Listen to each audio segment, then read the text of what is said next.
তো ভিউয়ার্স, আমরা তো কম বেশ সবাই টিকটক ব্যবহার করি। তো টিকটক ব্যবহার করার সময় যখন টিকটকে আমার ফ্রেন্ডের সাথে আমি এসএমএস করি, তখন আমার ফ্রেন্ড যখন একটা এসএমএস পাঠায়, আমি যদি ওই এসএমএসটা দেখি, তখন কিন্তু অপর পাশ থেকে আমার ফ্রেন্ড বুঝতে পারে যে আমি এসএমএসটা দেখেছি।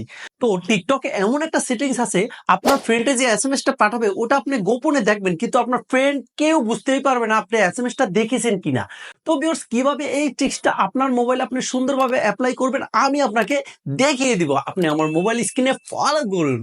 তো ভিউয়ার্স, বরাবরই এখন মোবাইল স্ক্রিনে চলে আসলাম। আপনারা কি করবেন, আপনাদের মোবাইল থেকে এই যে টিকটক দেখতেছেন, আপনারা টিকটকে চলে যাবেন। তো আমি টিকটকে আসলাম। আসার পরে এখন এখন এই যে নিচে দেখতেছেন প্রোফাইল আইকন আছে, এই প্রোফাইল আইকনে আপনারা ক্লিক করবেন। ক্লিক করার সাথে সাথে এই যে উপরে দেখবেন, এই যে উপরে থ্রি ডট অপশন আছে, এই যে থ্রি ডট অপশন, এই অপশনে আপনারা ক্লিক করবেন। তো আমি থ্রি ডট অপশনে ক্লিক করলাম। তারপরে এই যে এই জায়গায় দেখতেছেন লেখা আছে সেটিংস, আপনারা এই সেটিংসে ক্লিক করবেন। আমি সেটিংস আসলাম।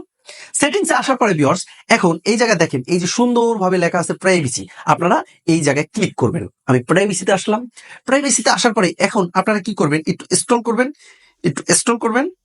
তারপরে এই যে দেখেন এই জায়গায় সুন্দরভাবে লেখা আছে DIRECT, এই লেখাটার উপরে আপনারা ক্লিক করবেন। তো আমি এই জায়গায় ক্লিক করলাম। তারপরে এই যে দেখুন এই জায়গায় সুন্দরভাবে লেখা আছে READ, রিড। এই রিড অপশনটা সব টিকটকই অন করা থাকে। তো এই জায়গা থেকে এই যে এই জায়গায় অন আছে, এটাকে আপনি অফ করে দিবেন। তো আমি এটা এখন অফ করে দিলাম। তো ভিউয়ার্স, এখন কিন্তু আমাদের কাজ টোটালি সম্পূর্ণ শেষ। এখন আমাদের ফ্রেন্ড যখন এসএমএস করবে, তখন আমরা এসএমএসটা দেখবো, কিন্তু আমার ফ্রেন্ড বুঝতেই পারবে না আমি ওর এসএমএসটা এখন দেখেছি কিনা। তো ভিউয়ার্স, আজকের ট্রিক্সটা দেখে যদি আপনার বিন্দুমাত্র উপকার হয়ে থাকে, তাহলে সাবস্ক্রাইব করবেন, পাশে থাকবেন। আর যদি উপকার না হয়, একটা ডিসলাইক দিয়ে চলে যাবেন।